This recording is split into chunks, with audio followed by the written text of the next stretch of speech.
নমস্কার সবাইকে, আবার একটি মালা ডেইলি ব্লগে আপনাদের স্বাগত জানাই। আজকে যেটা হবে, রুই মাছ কাঁচা আম, গাছের আম দিয়ে হবে টক। তো তার জন্য মা প্রথমে মাছটাকে ভেজে নিয়েছে। তারপরে এদিকে আমাদের যে মশলা বড়িটা বাড়িতেই বানানো হয় সেটা কড়াইতে তেল দিয়ে একটু ভেজে নিচ্ছে, টকে দেবে। আর এই বড়িটা টকে দিলে তার টেস্ট একটু অন্যরকমই হয়। সব কিছু ভেজে নেওয়ার পর মা আবার কড়াইতে একটু তেল দিয়ে পাঁচ ফোড়ন দিয়ে দিল জল। সহজ পদ্ধতিতে কম উপায়ে কম সময়ের মধ্যে টক রান্না করে খাওয়া যায়। তো তারপর মা এদিকে দিয়ে দিল হলুদের গুঁড়ো আর দিয়ে দিল লঙ্কার গুঁড়ি। আপনারা এতে শুকনো লঙ্কা বা কাঁচা লঙ্কা ব্যবহার করতে পারেন। আর আমরা একটু ঝাল খেতে ভালোবাসি, তাই দিয়েছি মা গুঁড়ি লঙ্কা, আর এদিকে কাঁচা লঙ্কাটাও দিয়েছে।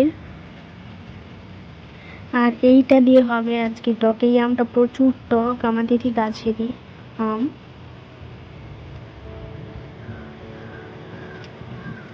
তারপর একে একে মা দিয়ে দিল পরিমাণ মতো লবণ। তারপর একটু ফোটা আসলেই দিয়ে দেবে ওই কাঁচা আমটা। তারপর ভেজে রাখা মাছগুলো ছিল একে একে সব দিয়ে দেবে এর মধ্যে। এটা কম আছে ফুটে উঠবে। যত জলটা মরে মরে আসবে তার টেস্ট ভালো হবে। তারপর ভেজে রাখা বড়িগুলো দিয়ে দিল।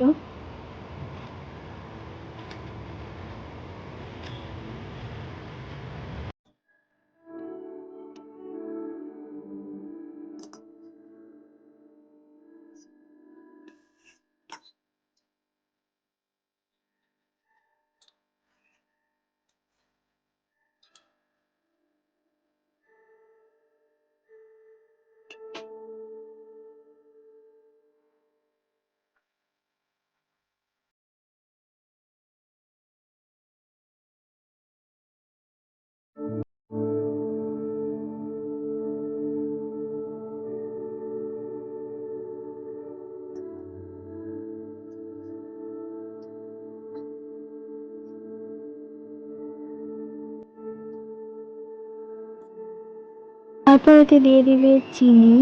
চিনিটা টকে দেওয়ার কারণ টকটা একটু মিষ্টি মিষ্টি লাগবে, খেতে ভালোও লাগবে। সবশেষে সর্ষের তেল, কাঁচা সর্ষের তেলের একটা যে ঝাঁঝ হয় বাঙালি আনা খাবারে, তো ওটা তো লাস্টে দিয়ে তারপর তুলে নিলেই হয়ে যাবে রুই মাছের কাঁচা আম দিয়ে টক।